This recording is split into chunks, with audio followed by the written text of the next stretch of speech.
Olá, tudo bem?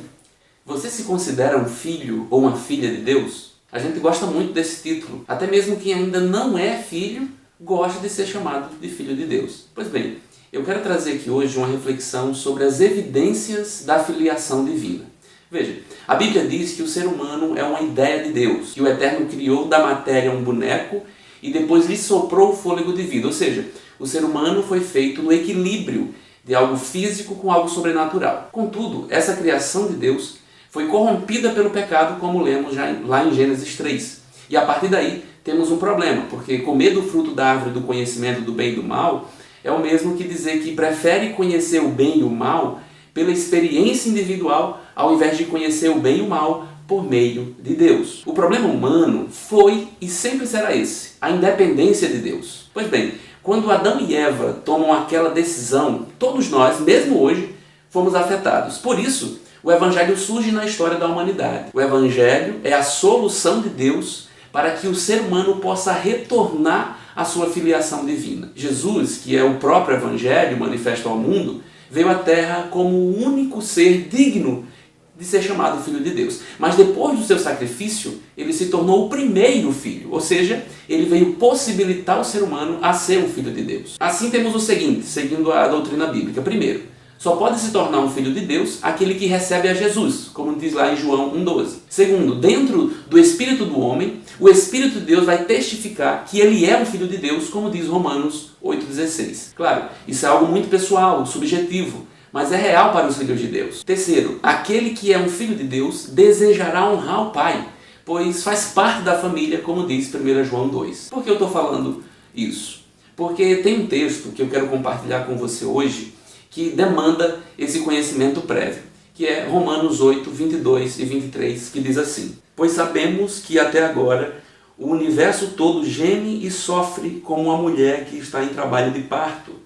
E não somente o universo, mas nós que temos o Espírito Santo como o primeiro presente que recebemos de Deus, nós também gememos dentro de nós mesmos, enquanto esperamos que Deus faça com que sejamos seus filhos e nos liberte completamente. Ser feito um filho de Deus é um processo semelhante ao da salvação.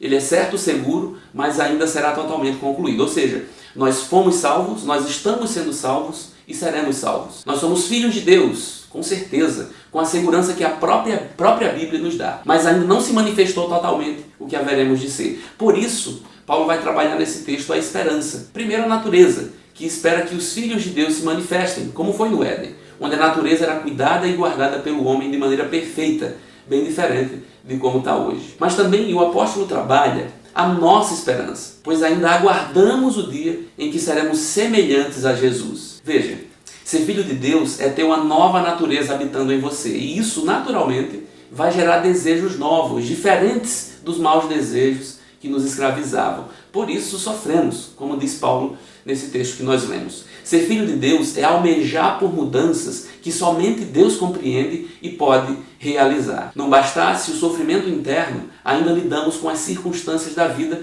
como esse tempo que temos vivido atualmente. Mas eu quero chamar a atenção para a maneira como Paulo trata o sofrimento nesse trecho lido. Ele diz que a dor e o sofrimento que passamos são o sofrimento de uma mulher em trabalho de parto. Ou seja, ela sofre sim, mas se alegra por saber que em breve, muito em breve, a dor vai passar e a alegria será uma realidade. É com esse olhar que eu quero te convidar a olhar para os sofrimentos e os problemas enquanto caminhamos nessa vida. Nenhum sofrimento é maior do que a glória que espera os filhos de Deus. Nenhuma dor atual pode superar a paz vindoura. A esperança que temos de que já somos filhos de Deus e que não seremos abandonados é a motivação que precisamos para aceitar as aflições do mundo presente. E assim, o sofrimento não é uma punição de Deus a nós, mas a cicatriz de estar vivendo em um mundo que parece cada vez mais longe do nosso Pai. Que o Senhor nos ajude